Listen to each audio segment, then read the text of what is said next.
Welcome to the Backstage Slam Wrestling Podcast. My name is Ben. I'm joined by my tag team partner in crime, Joshua. This is episode number 209, and this is the All Out, Ball Out episode. Josh, what's going on, man? Oh, I want to say nothing, but everything. Everything in the world's going on. It is really a Football's kick in back, the butt. kind of. Yeah, I've done absolutely nothing over the last week that could be construed as, I don't know. I just don't know, man. The world's just so messed up. Mm. And people are terrible. Yeah. 2 nights ago, we went grocery shopping. We walked literally 5 feet. We had our backs turned. We had 5 feet, and some joker decides to sneak up behind me and my pops and just grab our grocery wagon and start pushing off with our stuff. Huh. I had to give him the old 1-2 whiplash. So yeah, I can definitely sympathize with you in that department. But there's been a lot of stressful stuff going on, man. Uh, a couple of people in the community know that, I almost lost my dad a couple of weeks ago. So, whew, I've been doing a lot of stuff to make sure that he's okay and still trying to get the affairs in order should something like that hopefully not too soon happens again. But yeah, things are starting to settle down and slowly go back to normal. So I'm actually glad that I'm able to take the time and talk about pro wrestling and escape for a little while. I wish I could say that I've done any kind of escaping this week, but every time I turn around, something's always staring me, right in the face. I gotta be honest, when it comes to the All Out show, I barely paid attention. I probably couldn't tell you anything about it, to be honest. It was just kind of there. And I don't know if that's really a judgment on the show, because I'll be the first to admit I was not in the right frame of mind for it. But I felt, I don't know, almost obligated to at least have it on. And like I said, because of just everything in general going on this week, I have not had the time to go back or look at it, or to watch Dynamite, or to actively skip Raw and SmackDown. I actually did it by accident this week, and I was like, oh, I forgot to tell people that I'm ignoring Raw and SmackDown. Oh well, maybe next week I'll remember to forget. Not like our opinions doesn't justify the means of why things are the way they are, because we have been saying it for a while. But yeah, for me, AEW, I am surprised because we haven't had a chance to talk for about 10 days. Yeah, it's been a while. But yeah, me too. I was kind of like mentally and emotionally exhausted. And the way that some of the stuff early on in the pay-per-view, it really took me out of the show. When it gets to a point where you get scared because you might have thought that someone died on TV, that's it. I cannot, there goes the fun factor. You know, there could have been 2 5-star matches later on in the show, and for me, I would have been tuned out already. Very scary and stressful before the show and then all that stuff. But we'll break that down in a little bit, little by little. I don't want to spend too much time on the pay-per-view, but I do have some stuff that, went down in the world of pro wrestling. And the first thing I want to bring up is the new ratings, Josh, for AEW and NXT. Both shows are up this week from last week, and both shows are on an upward trend for 3 weeks in a row. However, AEW scored their third ever over 1 million viewership for the first time since week 2 of the Wednesday Night Wars, getting a 1,016,000 viewers, and NXT just north of 839K again, but this is unopposed. NXT ran on the second straight week on Tuesday night.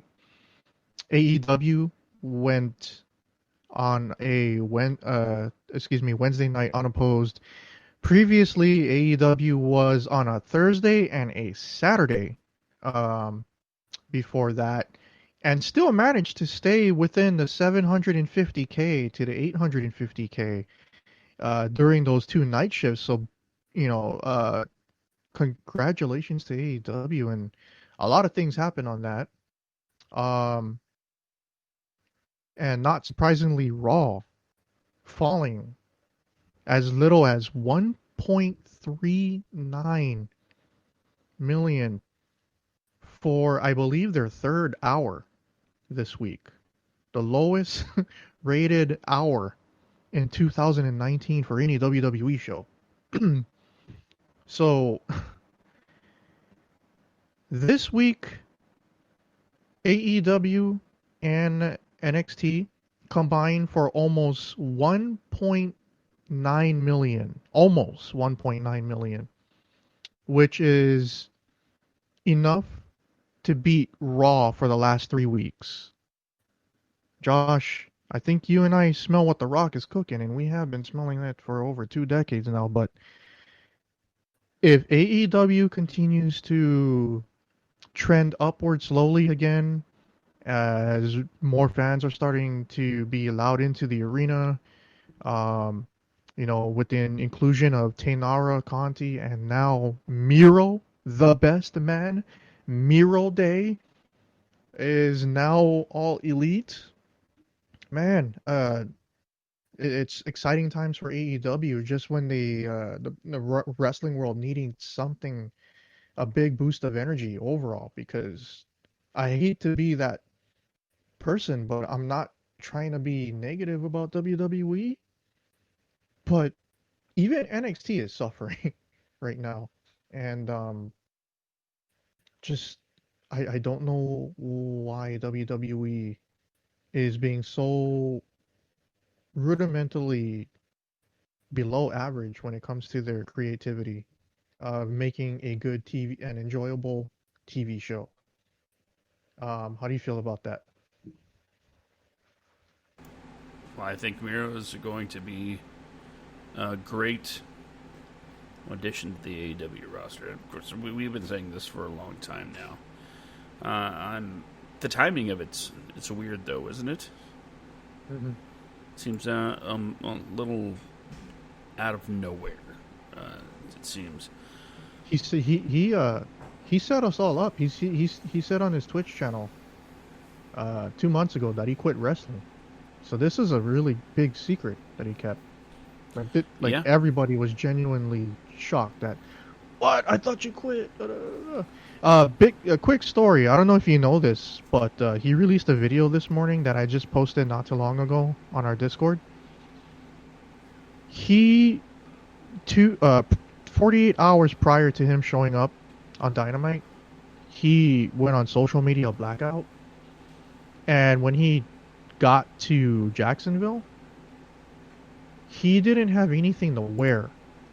So he called a friend who lives in Miami who went and shopped and got him about $2,000 worth of Gucci shoes, pants, and that shirt. And he walked out there. He walked out there, blinging and blanging, and I was like, when I saw his pants, I was like, is that Gucci pants? And sure enough, yeah, he was bling blinging out there, and Colt Cabana was like, you know my stuff, everything that I wore during that night, it was only $25. This guy comes in here, makes his debut, and it's enough to buy a used car in this state. Holy smokes! I was laughing. I really enjoyed it. Miro, he looks so happy. I am so happy for that guy.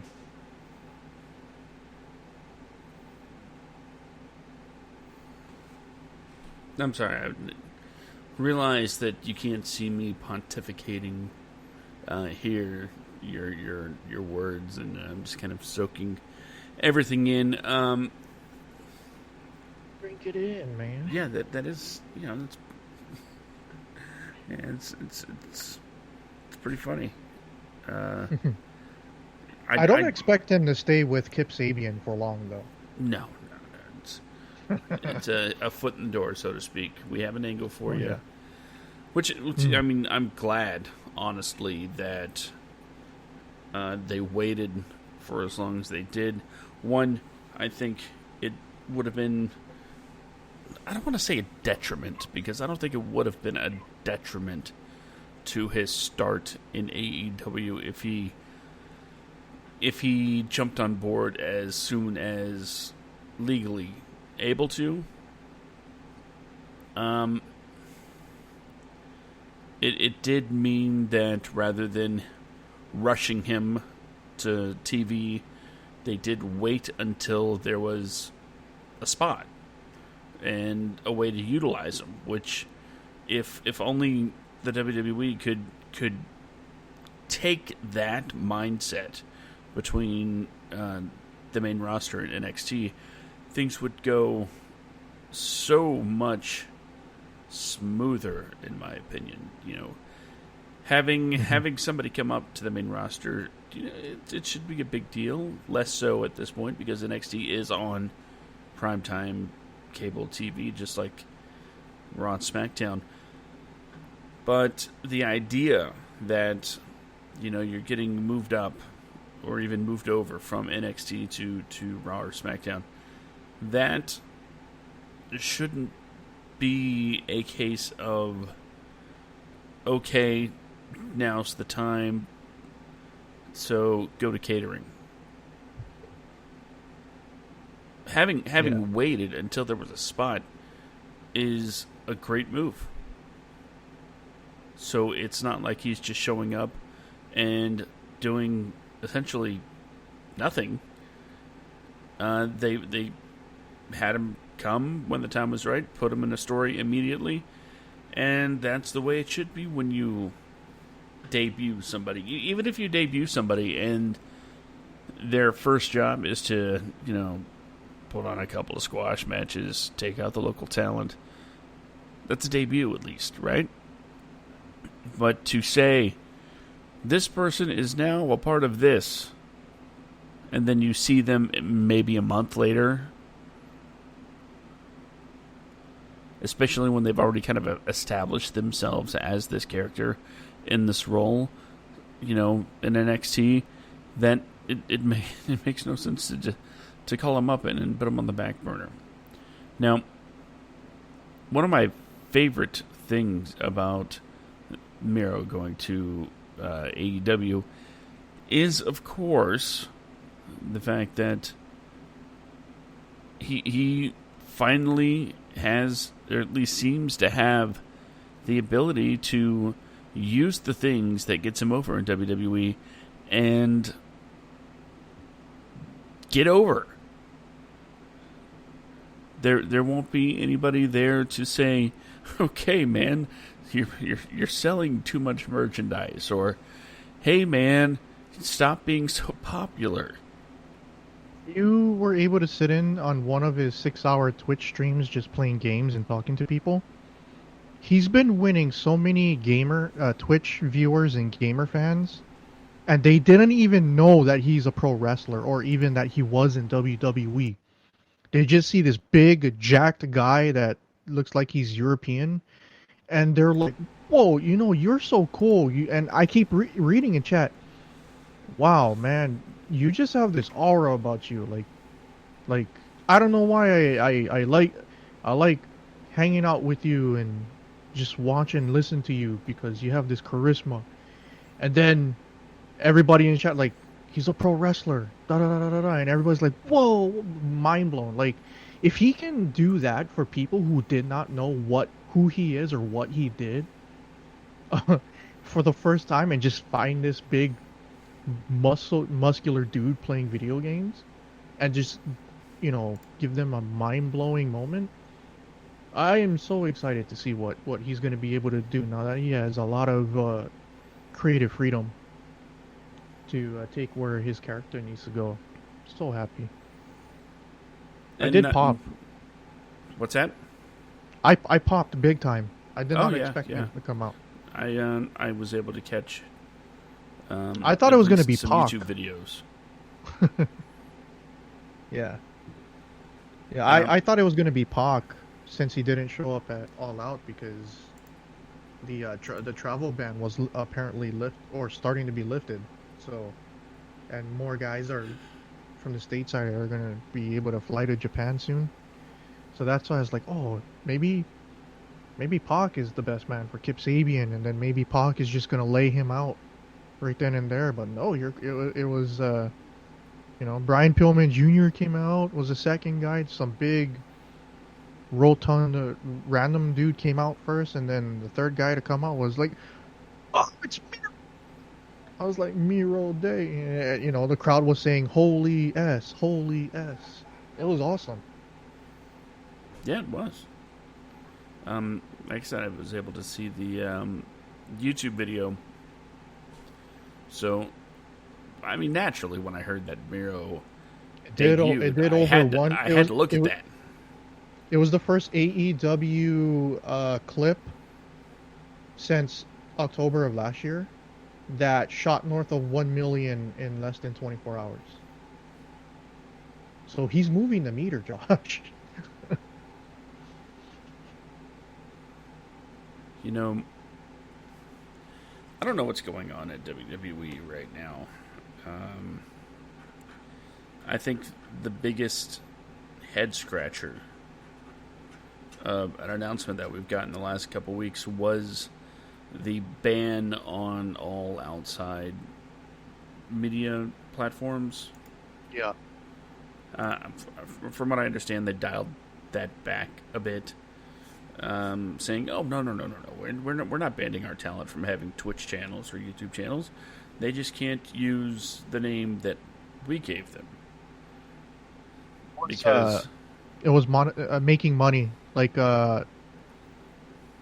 they can't use their names and get a paid subscription, sponsorships, or even donations that links back to an account of theirs that has WWE in it or their character in it. So WWE had a problem with people making money while having some tie-in with their persona, I guess.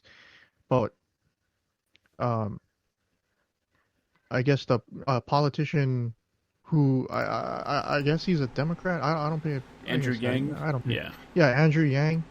He showed up on a whole bunch of wrestling podcasts, and he was like, it's illegal for any company to own your birth name. And that's what WWE claims, is that they own, once you sign a contract with them, they own you, including your birth name, the name that you were born with, which is ludicrous. I didn't know that. That didn't even cross my mind. So that's the problem that I have with WWE right now. It's like, whoa. Yeah, that's insanity for them to say. So you can't use your own name either. It's like, dude, that's absolutely ludicrous. That is, no. You're pushing things into a territory that becomes very uncomfortable when you don't let your quote unquote independent contractors make money using their own names. I mean, from what I always understood was,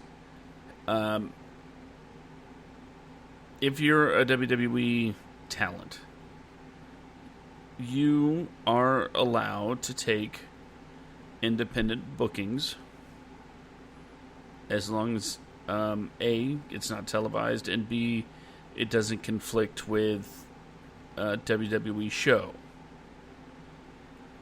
I don't remember where or why that became a thing in my mind, but over the years, you do see an occasional WWE superstar on an indie show. I don't really know what the ins and outs of that kind of working relationship are. I mean, after all, if you're an independent contractor, right, you should be able to accept other bookings, again, as long as it doesn't conflict with your contracted obligations. And as long as you're not using, I guess, your face to be televised. So to say something like you cannot use your persona for your own profitability. It's like, okay, your WWE created persona. I get that. Using their intellectual property to get sponsors, so to speak.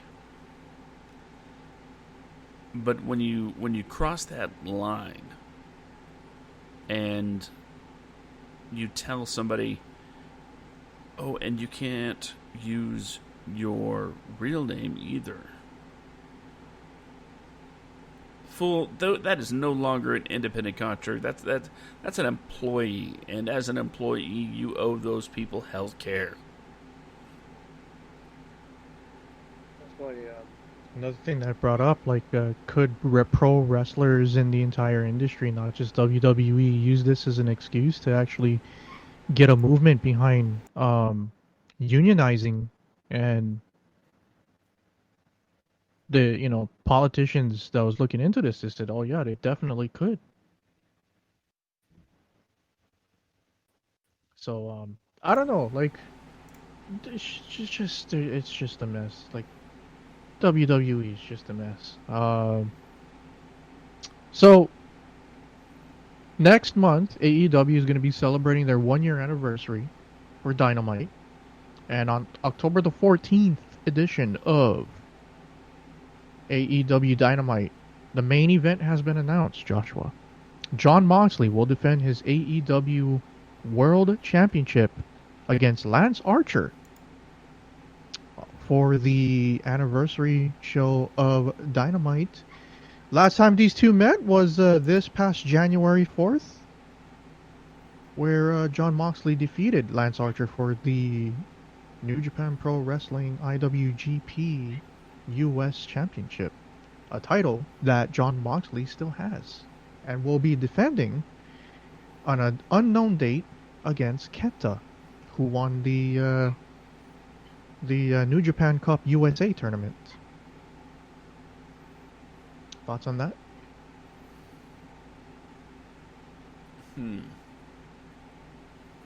I got nothing, man. All right. G1 Climax 30. Yes. Roster is now been released. I'm gonna go down through the list of. Yeah. I'm gonna go through the list of A block and B block, and then I want your take on what block you think is the favorite to go all the way, or will have the easiest or hardest road to the final and who your top two picks for each block is. Starting off with A block, we have Kota Ibushi, Jeff Cobb, Kazuchika Okada, Tomohiro Ishii, Will Ospreay, Shingo Takagi, Minoru Suzuki, Taichi, Jay White, and Yujiro Takahashi. B block, we have Hiroshi Tanahashi, Juice Robinson, Hirooki Goto, Toru Yano, Yoshihashi, Tetsuya Naito, Sonata, Zack Sabre Jr., Kenta, and Evil. Josh, which block do you think is more stacked, or should I say, going to be more hotly contested? Wow. Okay.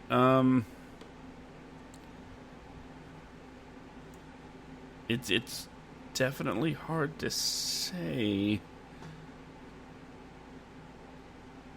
because on the one hand, you have Okada, you have Ibushi, and Returning Jay White. Jay with White, the of addition course. of Will Ospreay coming off a major injury.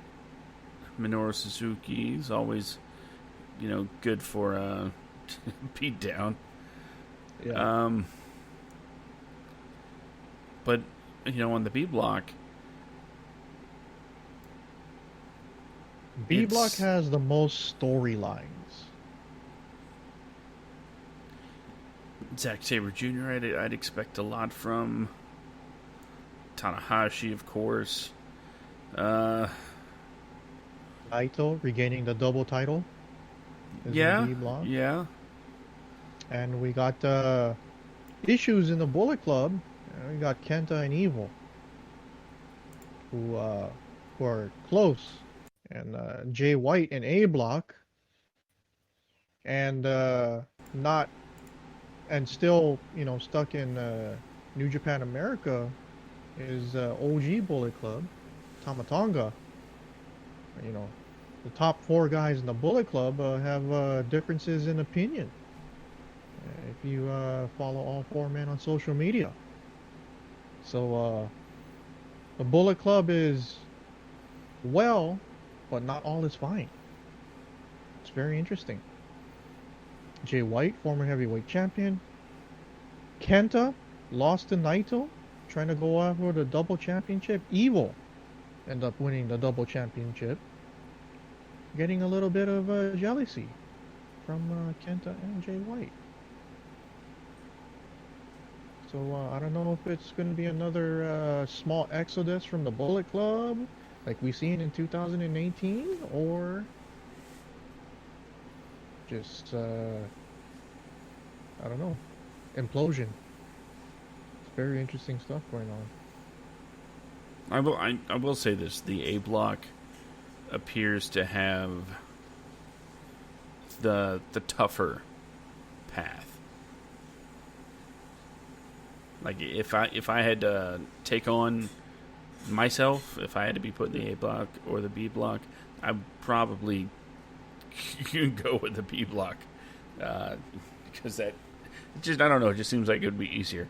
Yeah, you're gonna have your Tanahashi and your Naito matches, and you're gonna have to try and get out of whatever Zack Sabre Jr. is gonna fold you up with, but. I wouldn't want to meet Sonata in a dark alley. But it seems like almost anybody else, it's like, okay, I have a chance. Not me personally, but if I was like a good wrestler. For me, I would avoid A block just for the fact that Okada is there.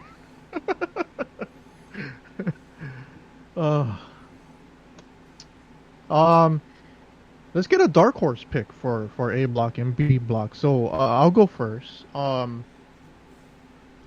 am going to say... Not a dark horse. Oh, I'm sorry, you didn't pick yet. I am going to go with... I'm going to go with Taichi picking up a good amount of wins. I think he's going to finish above 500. I think he's going to have more wins than losses. I think he's gonna get a push for the rest of the year. And for B block, I am going to say Sonata. I think Sonata has a big 12 months coming up. Taichi's an interesting choice because he has to beat how many world champions? Let me see. One, two, just two. Okay, and I know it's fruitless to try to think of how many times all these all these guys have won titles altogether because it's pretty stacked. Yeah. Let's see. I am happy though that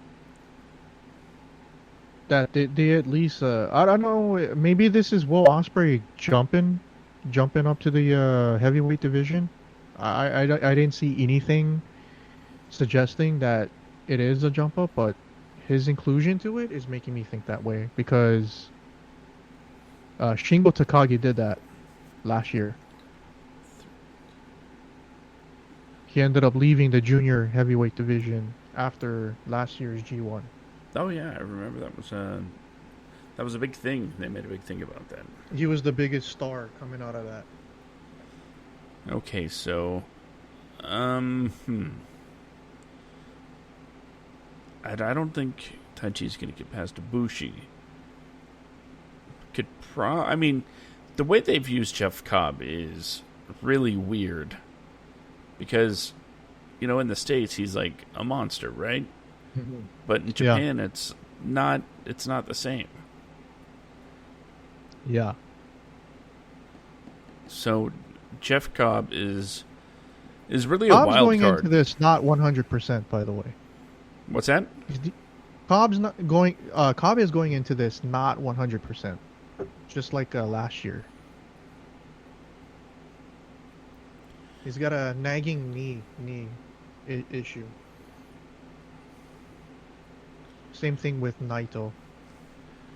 You know, just for the sake of not being on the same page, I'm just gonna go ahead and say that Will Ospreay is my dark horse from A Block. And yeah, I know he's not exactly an unknown quantity. He's, you know, one of the best wrestlers in the world, but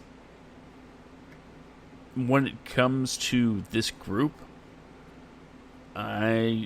there's so many people higher up on the pecking order, and could potentially some that could potentially be higher at the end of the G1. So no, I don't think Will Ospreay is going to be very, but I do think he's like you said, a dark horse, you know, to really wins here.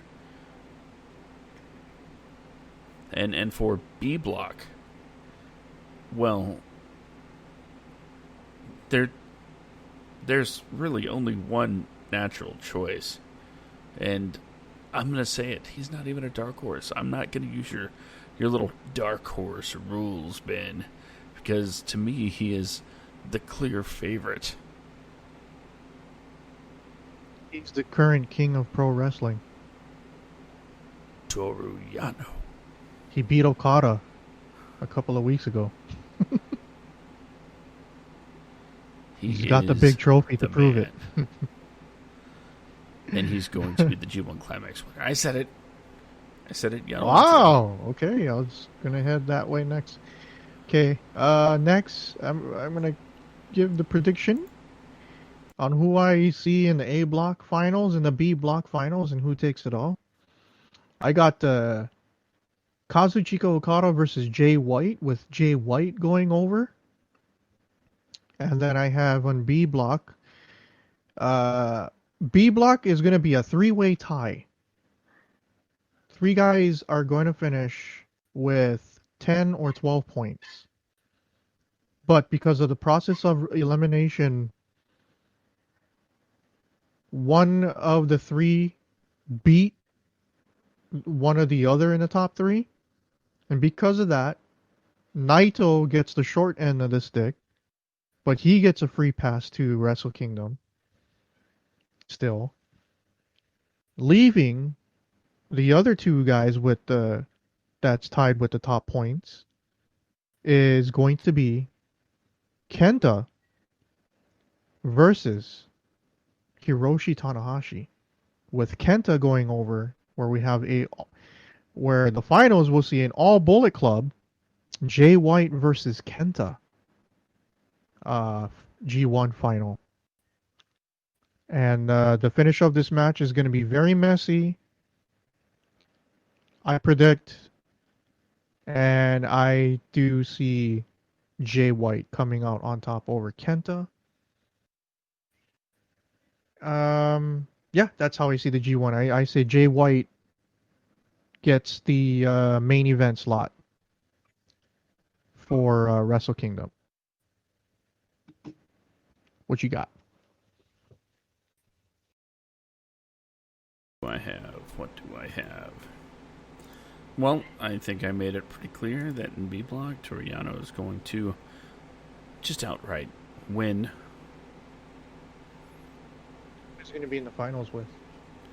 Let's see. What jabroni can I put in there with him? Who's going to do the job to the stars? You know what? I'm going to say it's going to be Naito.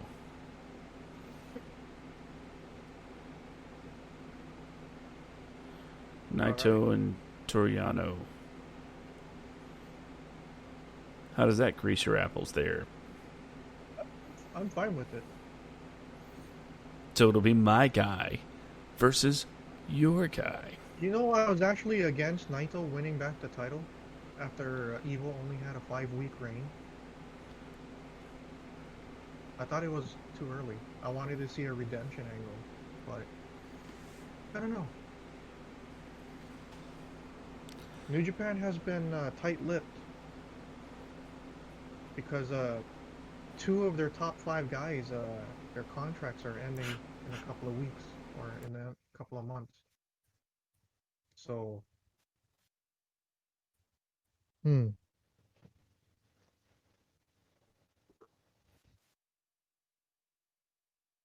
Discord showing me a red bar for the connection. Okay. Is it back to normal? Yeah, you're good now. Okay. For the A Block finals,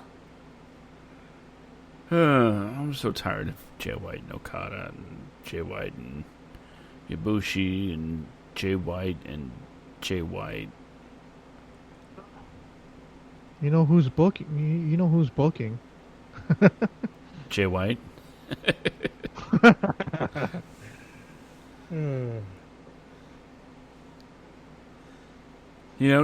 Just for S&Gs and a match that I really, really want to watch happen.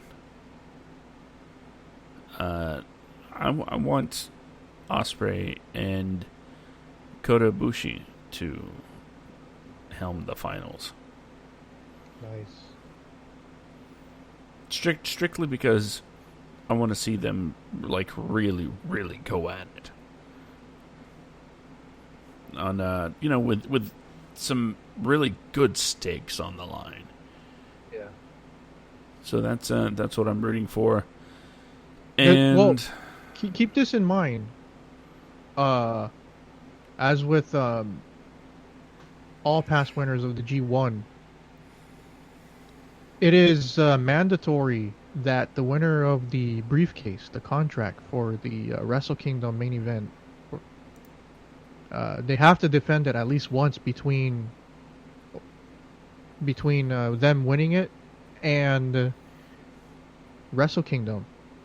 And considering their next big pay-per-view is not until November, usually it would be 2 months ago when they had Dominion.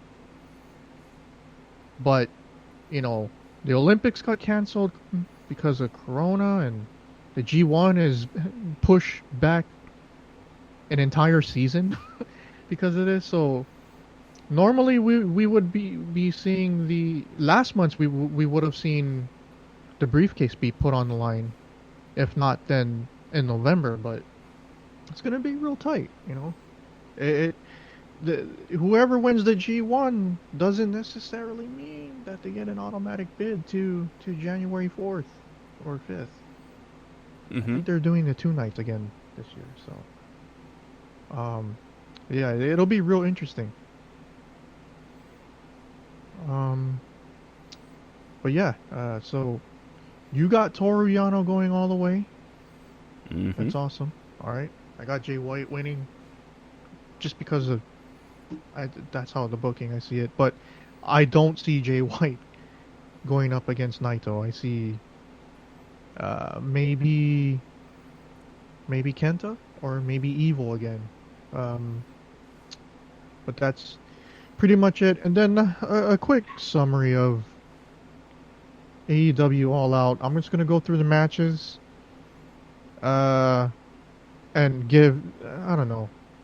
I'm gonna have to rate it because we rate pay-per-view matches, even though if we're taken out of the pay-per-view for certain circumstances. I have the biggest knock on this pay-per-view for me, Josh. Although this was the weakest AEW pay-per-view, this is only their seventh pay-per-view overall, not counting the small free ones that was shown on BR Live. So, with that said, I still think I enjoyed this pay-per-view more than I did Backlash. But with that said, let's start off with Joey Janela defeating Serpentico. I give this a 2-star or 2 out of 5 stars. This was Okay. in a kickoff show. Yeah, I'm refraining from rating because, like I said, I can't remember a thing. Want me to just go through the whole card and then just get that out of the way? Yeah. Let's Okay. So we got a Private Party defeating Alex Reynolds and John Silver of the Dark Order, who, by the way, are becoming my favorite tag team, all because of being the Elite and their antics and shenanigans on Dynamite. I'm really high on John Silver and Alex Reynolds, particularly John Silver. I hope these guys get a title run later on down the line. But Private Party got the win. I give this a 2.75. Then we got the main card started. We got Big Swole defeating Dr. Britt Baker, DMD, by technical knockout in a tooth and nail match that was cinematically shot. This was boring. This was a bad way to start the pay-per-view. Very bad way to start the pay-per-view. It seemed like it was over-edited, maybe because they didn't know what to do or piece together the set pieces or the flow of the match. It was very sloppy. Too over the top comedy-wise. I'm going to give this a 1.5. Coming up next, we had the Young Bucks defeating Jurassic Express. I give this a 4 out of 5. I really enjoyed this match. Coming up next, we had Lance Archer winning the 21-man Casino Battle Royale by tossing out Eddie Kingston. It was a sloppy match, but it was the best Casino Battle Royale that they had. The most cleanest one. Not as much botches, although there was a very scary spot where Matt Sydal entered as a surprise entrant, and he went for his signature shooting star press, but because of the humidity, there was a lot of sweat on the turnbuckles on the top rope, and he ended up slipping and almost falling on the back of his head. But he went on social media not even 10 minutes after he was eliminated and said he's all right, that He just got the wind knocked out of him. It was very spooky. So combined with the slow start, within the first hour, counting the kickoff show, only the Young Bucks and Jurassic Express was the only good things. And I was like, oh man, they need to pick this up. You know, Lance Archer winning is like, okay, this is pretty cool. But still, I was kind of like, oh, cringing. I was very worried for Matt Sydal. Then we had Matt Hardy versus Sammy Guevara in a Broken Rules match. Matt Hardy almost died, where he went limp for 45 seconds. Where he took a table spot, he got speared off of a forklift, totally missing the second table, and the back of his head hit the concrete, knocked out cold. Match should have ended there. That was it. I felt like I got kicked in the nuts. So did everybody else, and I didn't want to watch the pay-per-view anymore. But miraculously, he got back up, and against doctor's orders or whatever the case may be, was still trying to figure out the details. But the match continued, and they went straight to the finish with Sammy doing a Shane McMahon off of the steel beam, giving Matt Hardy the victory. At this point, this is where I was like, okay, you know what? I just want to get through this show. So I didn't care how much fun I was having. I was mortified by this point. Then we had the second best match of the night, which kind of perked me up a little bit. Hikaru Shida defeating Thunder Rosa in an instant classic, easily the best AEW women's match that they've ever had. To me, it was the second best match of the night. Then we had Matt Cardona, Scorpio Sky, the Natural Nightmares in a very boring match. Defeat the Dark Order, Brody Lee, Colt Cabana, Evil Uno, Stu Grayson. Then we had the best match of the night. I'm going to give Hikaru Shida, Thunder Rosa a 4. Matt Cardona, or, Natural Nightmares versus Dark Order, I give that a 3. FTR defeating Kenny Omega. Adam Page, Kenny Omega turns his back on Adam Page. Story is currently being played out on BTE. Kenny, on this past week on Dynamite, said he's going back to singles competition. He's going after AEW title. Young Bucks said the same. They're going to be focusing on the tag team titles, so the Elite are basically going to be headhunting from now on, as they got a little attitude. 4.25. The only thing I had a problem with this match was 29 minutes, 40 seconds. It went a little bit too long. It should have ended 5 minutes earlier. That was my problem with it. Next, we had Orange Cassidy defeating Chris Jericho in a Mimosa Mayhem match. This was a meh match. This was a 3.25. Like I said, I was barely having any fun at this point. There was a part of the match that kind of made me put my hands up in the air. Orange Cassidy had Chris Jericho in a powerbomb formation, and all he had to do was powerbomb Jericho into the vat of mimosa. Instead, he hoisted him up, took 3 steps to the left, and powerbombed him to a table. I can't explain that. Instead, the match would have ended at 11 minutes. Instead, it went another 4.5 minutes. So, that's that. Then we had the main event. Jon Moxley defeating MJF. I give this a 3.75 stars. If every match could have been Jon Moxley versus MJF, it would have been awesome. But like I said, there was a lot of scary stuff that happened in the first half of the pay-per-view, and a lot of boring stuff that happened in the front of the pay-per-view that kind of took the win out of the sales for me. It really made me sick. I was kind of worried about Matt Hardy's condition and all that stuff. So out of a 10, I'm going to give the pay-per-view a 6.5 out of 10. The lowest rated AEW that I've ever given AEW for that. But yeah, what's your overall closing thoughts? Anything you want to add? or subtract to that? Well, that's like a catchphrase for me these days. Well, gotta put that on a t-shirt. And I want to quickly parrot what you said about Private Party. Ever since, I guess you could say, debuting for AEW. I mean, that was the first time I laid eyes on them. They have consistently impressed me, and I love everything about these guys. Their shtick, their in-ring style. It's just fun, and I hate to go off onto the world sucks tangent again, but it's nice to have that kind of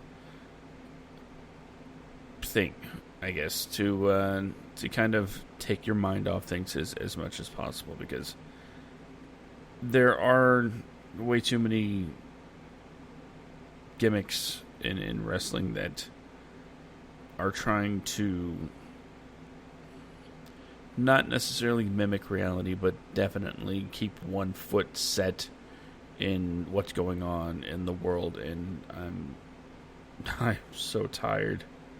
I'm just so tired, man. But as far as the whole show, like I said, my attention was in a million different places, but I do... now that you mention, several things about it, it's like, yeah, Ben, as usual, makes some really good points. And maybe part of it was AEW just did not grab me and pull me out of what's going on in the world. They didn't get my attention. I also wasn't able to watch this live. By the time I came home, there was only the last two matches, which I watched live. And then I had to go back and watch everything that happened before then. So when I watched the last two matches, like, oh, wow, this is pretty cool. And then I seen everything that happened, and I was like, oh, what happened? Then we kept getting all that news about Matt Hardy afterwards. It was actually pretty scary. So I'm gonna cut myself a little slack this time and say that, yeah, I was distracted, but as a show, I think more could have been done to get my attention. You know what I mean? Yeah. So there just wasn't anything there that demanded that I keep my eyes glued to the screen. And that's unfortunate, especially since it's supposed to be their WrestleMania. Isn't that what we kept hearing? This is AEW's WrestleMania, their biggest show of the year. This is where they go all out. Yeah, And they had big plans for Pac and B. Priestley, for this event, but unfortunately, they got, a lot of not just them, but a lot of their talent is stuck behind intercontinental travel bans right now. So I had to be like, AEW did the best that they could with the talent that they had on hand, because that also feeds into a lot of people's complaint. Why is there a bunch of jobbers on Dark? It's like, because a lot of their roster is not in the U.S. They can't come to the U.S. They have to sublet a lot of indie talent to put over the bottom or mid card guys that they have on Dynamite, man. That's why you got Scorpio Sky with 29 wins and 11 losses, and why he's just running roughshod on all these guys. Why Lance Archer is getting fed guys, and so people need to understand, like, it's not WWE where 80% of the roster lives in Florida. Not even like from what I understand, only one of their EVPs lives in Florida. The rest live in California, and Canada and Georgia, So they don't have only 30-40% of the AEW roster actually have a residence in Florida, and everybody else lives either a different state or not in the country. So it's a different situation in WWE. But before I let you finish that up, I just wanted to say, had they started off with the Young Bucks versus Lucha Express and had not any of the scary moments happen, I think the perception of this pay-per-view would have been great. But things happened the way they did, and yeah.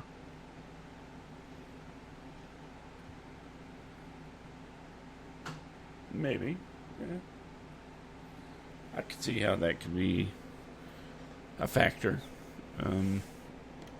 But as far as the show itself, my thoughts are out there, man. I'll go with you as far as score goes, because I don't want to go lower, because again I feel it unfair to say I'm adequately judging something I barely paid attention to. But I also don't want to go higher, because I don't think it would be fair, because it didn't really seem like they could do much to grab my attention. Okay, let's just face it. They could have put on a better show.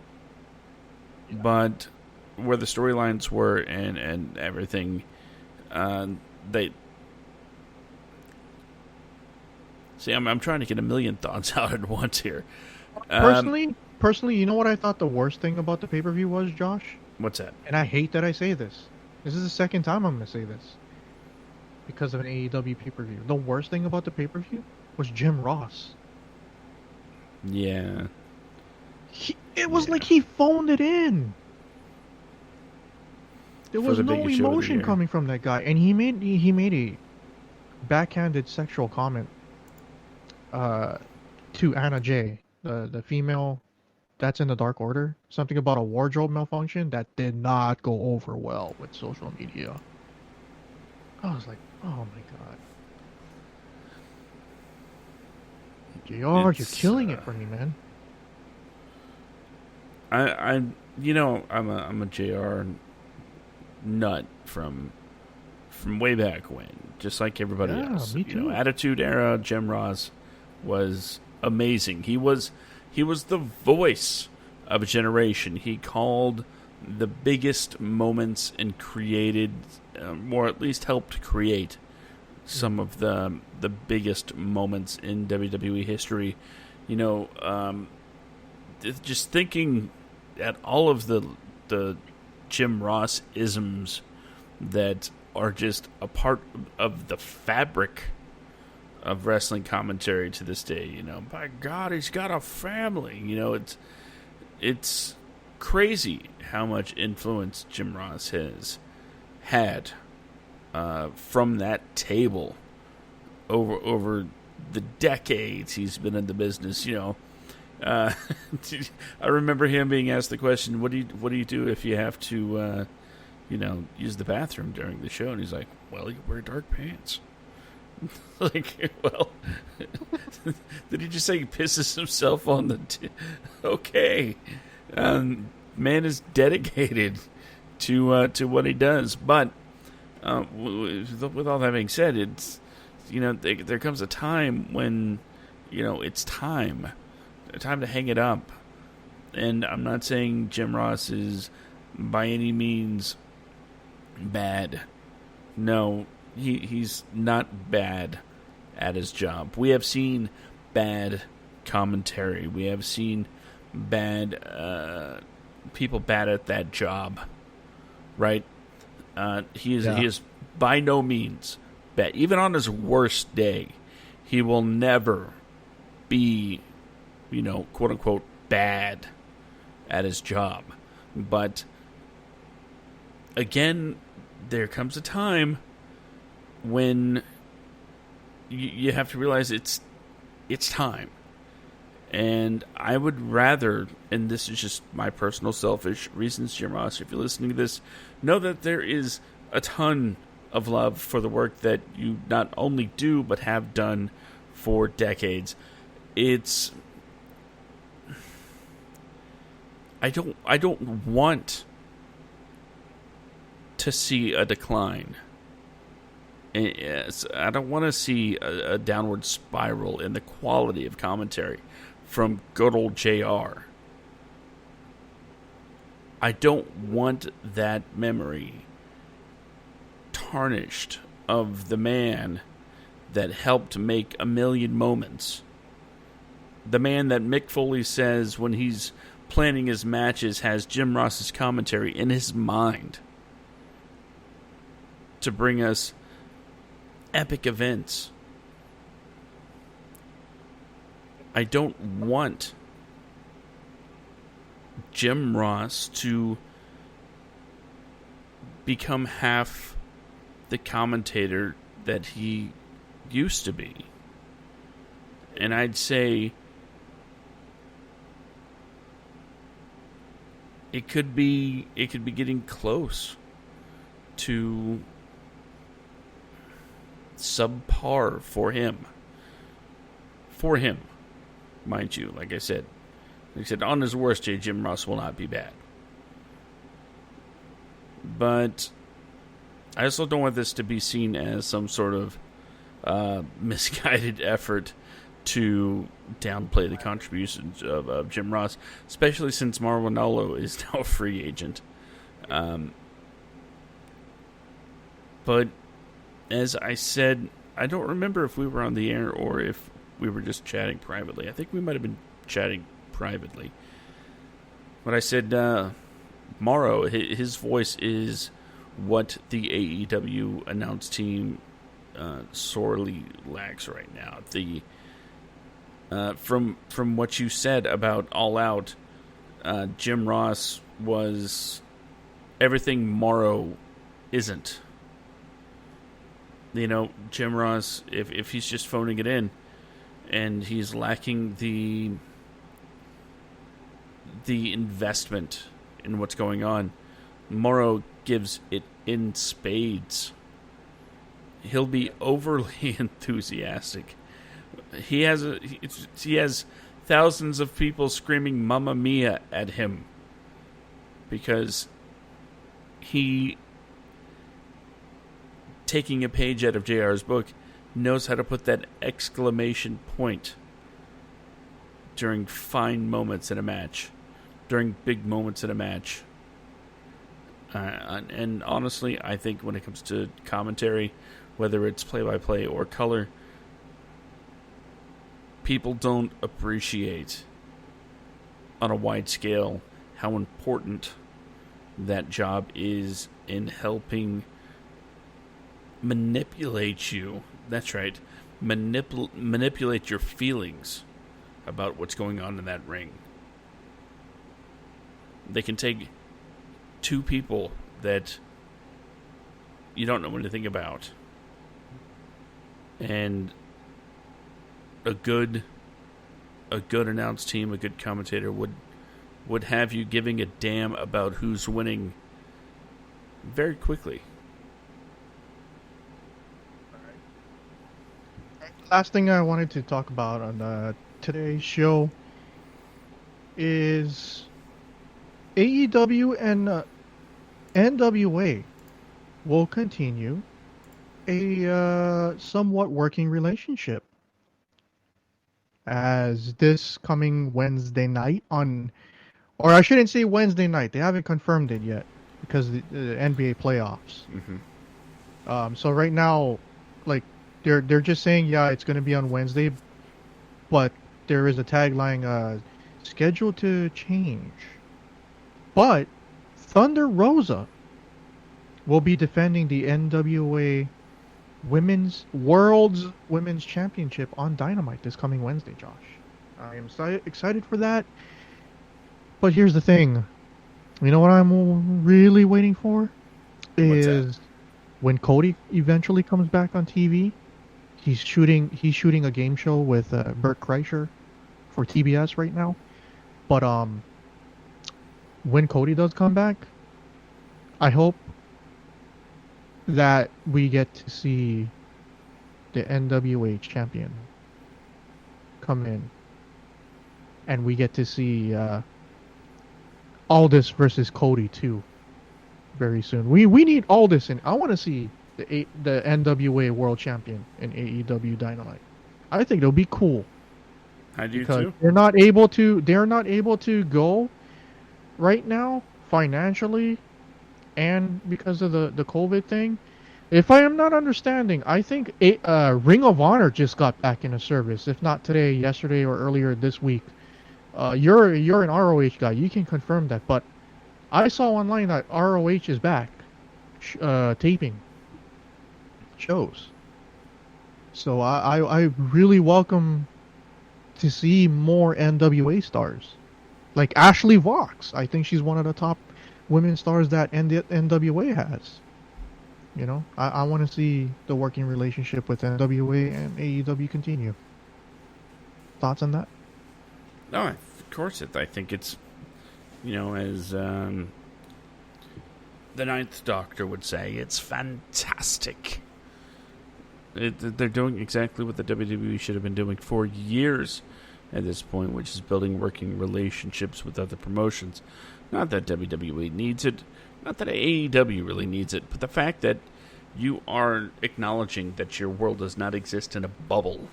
It's not the NBA. There's no bubble, okay? Universe.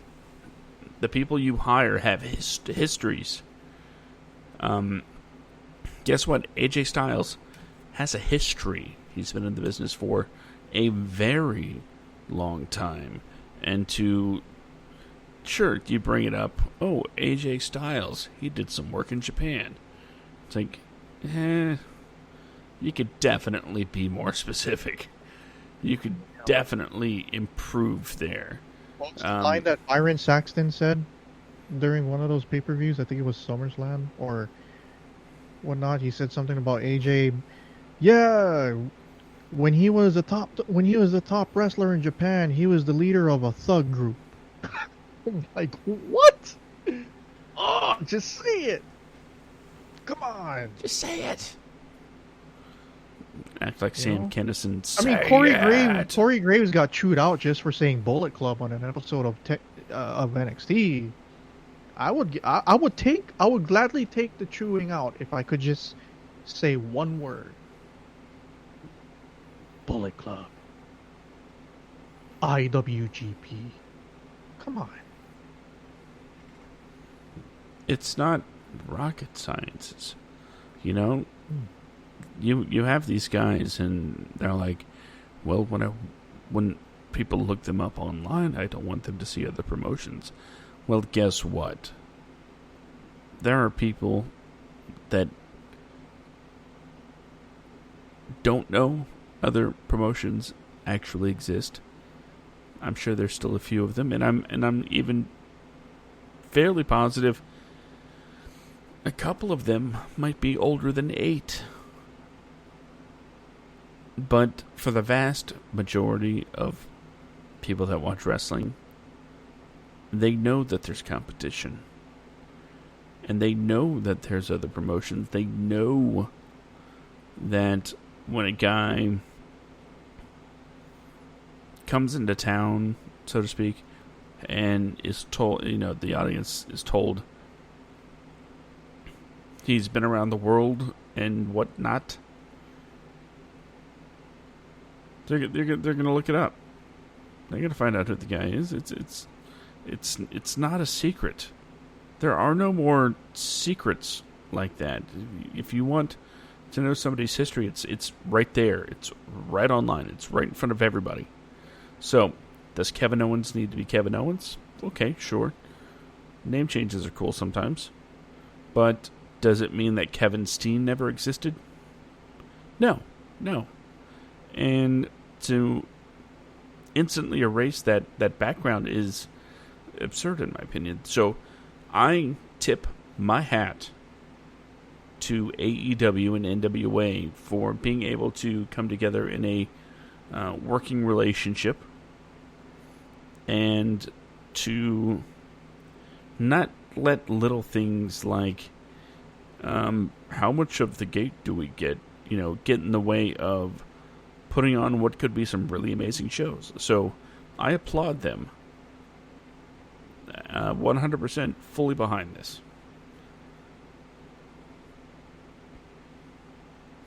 That I want to see Nick Aldis and Cody go at it again in an AEW ring this time. I think that would be pretty awesome. It sucks that the original All In isn't considered canon, but that's fine. With that said, I think that's the end of the show. Yeah, crap, probably. I We went over an hour. It was longer than I thought we'd go, to be honest. All right. Yeah, you guys can follow us on Twitter at SkitComic and at YoBroMMO. You guys can also subscribe to our Patreon, help support the podcast. We got at patreon.com/YoBroMMO. Just go ahead and pick one of the 4 tiers that are available. And we will see you guys next week. And hopefully things are going to be... Hopefully we have a better week. Josh, I want you to have a better week. I want to as well. That said, too sweet, and we will see you guys next week. Oh yeah. Too sweet.